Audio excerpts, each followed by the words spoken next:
mentioned, it is that week where we all really follow the high school football computer rankings and really dive into them. And he's been a guest in our program many times before. Earlier this year, he visited with us, and we thought, well, we're in the last week of the regular season. Let's get one more word, the final word of the regular season, I guess, from our friend Joe Eitel, who joins us tonight. Joe, always good to see you. I asked you when we had you on earlier this year how busy weeks are for you. Is this week any different being the last week of the regular season, or for you is it just simply, well, we just continue to plug and put everything into where we normally put it, but is it any busier for you this week? Uh, Not really. It's pretty much business as usual. I've got my standard handful of Thursday night games, and then the 300 plus Friday games, and a 10 to 20 on Saturday. So from my perspective, it's pretty much business as usual. I just try to be a little quicker. So I know a lot of coaches are refreshing often, and they want to kind of see if their status changes to clinch the spot or clinch the home game or what have you. Do you get calls or emails or texts or anything from coaches asking you questions about what do we need to do to win this week? Or I mean, sure you've heard it from fans and things along those lines, but you get questions or calls from coaches? Yeah, I get a lot of emails and Twitter messages as well. Kind of asking exactly what you said, like what needs to happen for us to get in, or what needs to happen for us to get a home game, or what happens if another team wins, will they pass us? Things like that. So yeah, I get a handful of those. I've actually got a backlog of those I got to work through here in the next day or two. Well, it's funny. Some of the I coaches, never get through all of them, but I I try to wouldn't get doubt it. through as many as I can. I wouldn't doubt it. It's funny. Some of the coaches I talk to during the week, especially in a week like this, I always ask them the question if it's a game that has playoff implications, and I get a chance to call one of those Friday night in the southern part of the state. But I always ask them, do you spend time looking at those? Do you watch them? And I'm sure there are a lot of the coaches take the coach's answer, no, we don't pay any attention to that. But then there are some, and these are probably the guys you hear from, that say, we have a guy on our staff. That's one of his duties is to watch Joe Idle and watch the poll. So I don't think it's all that surprising that you're getting calls like that, is it? No, not really. It's you know I've been doing this for 23 years now, so it kind of comes with the territory. I get a handful of those each year. So, and like you said, a lot of the coaches have someone on their staff that is familiar with the system and kind of knows how it works. Will kind of just bounce ideas off of me to see if they're also coming up with the same conclusions about who needs to win and who needs to lose. In looking at the rankings, and I go through them a lot to see where teams from the area I call some games in are located, and some other schools that I've followed over the years, and to see what chances they have. For example, I've brought up on my laptop here. I have Division One, Region Number 3, which is basically the 18 schools in that region are all from the Ohio Capital Conference.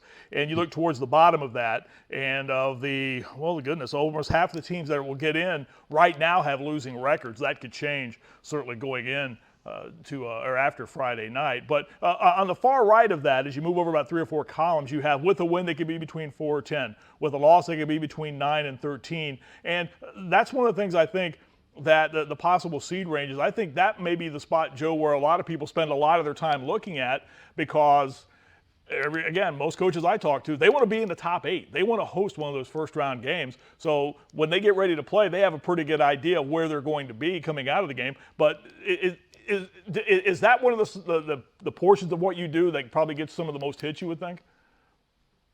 Yeah, especially here this final week. And that's kind of, I actually put that with a win with a loss in last year. It was kind of a suggestion that someone made on Twitter, and it's been something I kind of tossed around for a while, and I just went ahead and did it.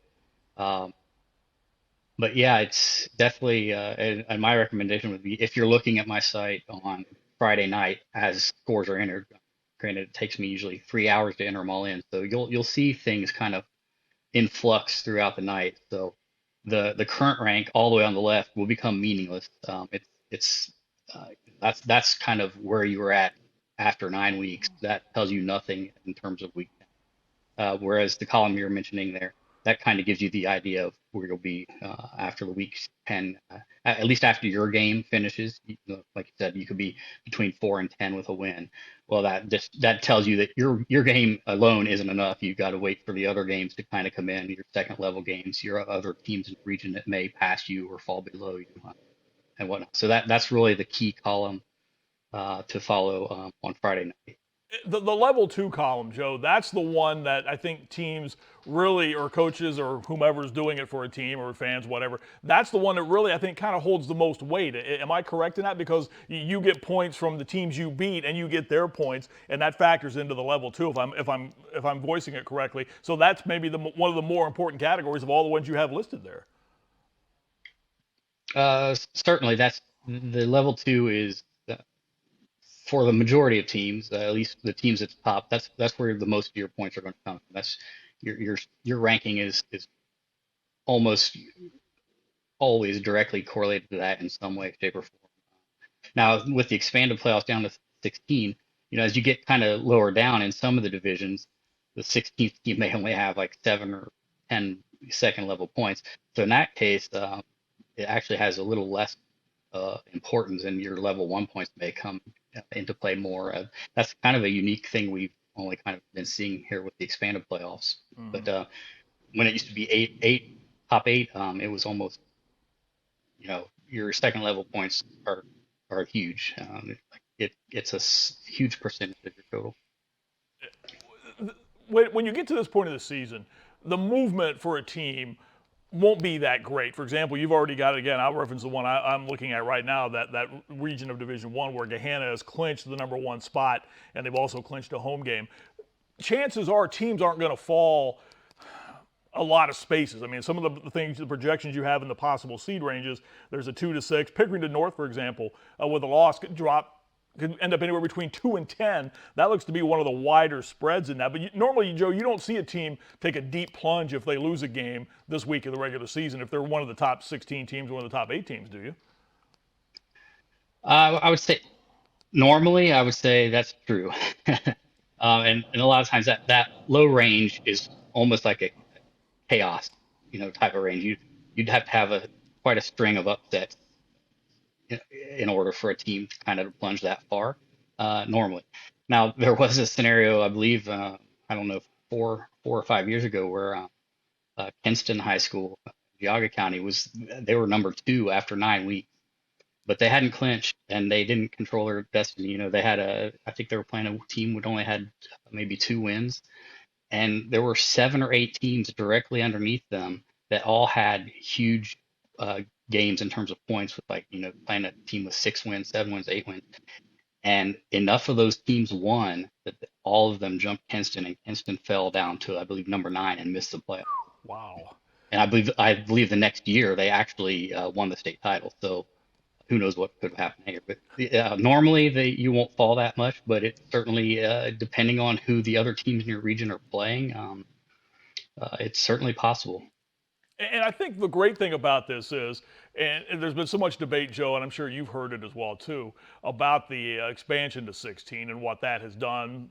There's a great faction that say it's diluted the postseason. A team that's 3-6 or 3-7 has no business trying to play for a state championship, and I get that argument. But what it's also done as well too is you get to this point of the season, and there are games that 5 years ago, 4 years ago, before this format was instituted, that other than bragging rights and whatnot, really wouldn't be a whole lot of interest to fans. Well, now you've got a truckload of games, especially those teams that are on the fringe of the 8-9 line, that want to win, and it means a lot to them. They know they're in, but they have a chance to get a home game or improve their seating. So not that games don't mean anything at all, but this just adds a little bit of extra oomph to what you're seeing on Friday nights. I think that, from that standpoint, it's a good thing. Yeah, I would agree with that. And like you mentioned, I see that point too. A 3-win team probably isn't going to make any noise in the playoffs, but in some regions, the 16th seed won't be a 3-win team. There's some where it might be a 5-5 team, and we saw St. Xavier and Cincinnati a handful of years ago. They went in the playoffs 5-5, and they won a championship. So that's probably not going to be a likely scenario, but I don't know. You look at a Region 8 and a team like LaSalle at Cincinnati. kind of hanging in there. I wouldn't want to play LaSalle in the first round if they're a 16 seed. Um, if they happen to get in.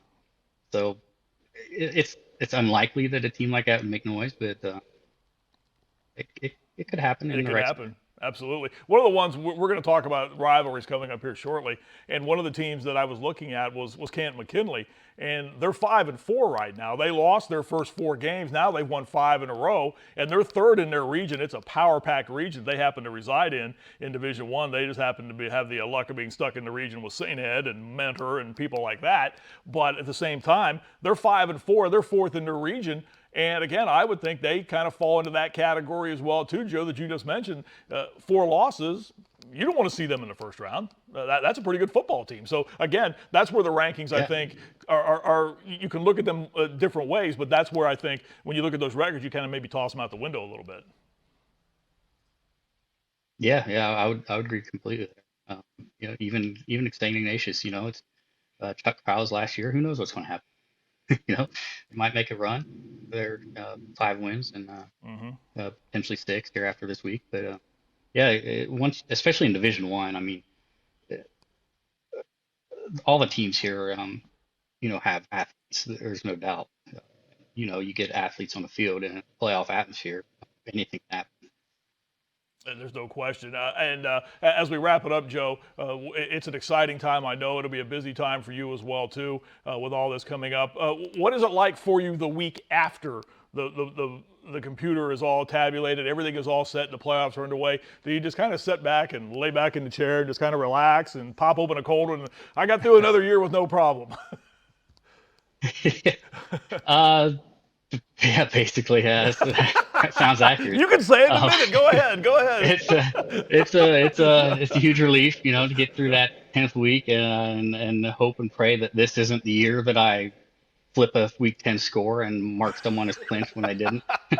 I don't think I've had that problem since the first year when I used a different source for scores, and there were like 5 or 6 wrong scores in the final week. So needless to say, that's not the source I use anymore.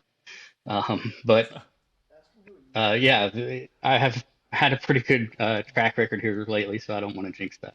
I remember one more question just kind of popped in my mind, and our showrunner Adam Dell mentioned it as well too, and it's a great question. I'm sure people would like to know this as well too. You touched on it. Your scores, where do you get them from? I'm sure right now social media, there's so many different venues to do that, but and you can run into situations where somebody is not reporting a score correctly. So you have a number of options to kind of fall back on, I would think, and just double check all your work, don't you? Yeah, so majority of them I get from Twitter, from especially the school accounts, the athletic directors or coaches or whoever, as well as sports writers throughout the local areas. Those are kind of the ones I kind of rely on the most, just because generally they're covering the game, you know, and I can also follow the updates as they occur, so I can kind of see if something looks out of place. There was a scenario earlier in the year where one of the school accounts accidentally reversed their own score at the end, but I had been following along and I knew they were winning, so was able to kind of detect that. That's so yeah, it happens, but so yeah, that's why I kind of try to get you know folks that I believe are at the game whenever possible, and then for the others, I kind of rely on some emails and whatnot from coaches. Sometimes those come, an hour after the game, which like sometimes it takes 3 hours to find enter all the scores. But it's I actually find quite a large amount on Twitter these days because Right.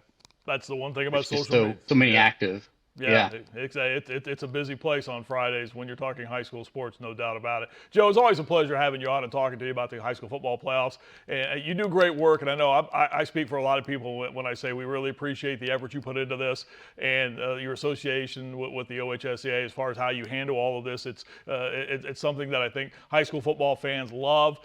They spend so much time going to that site right there that we have up on our webpage, or up on our screen right now, so folks can access it as well too. It's always a pleasure. I thank you for your time, and sit back and relax next week, would you? And just kind of take it easy.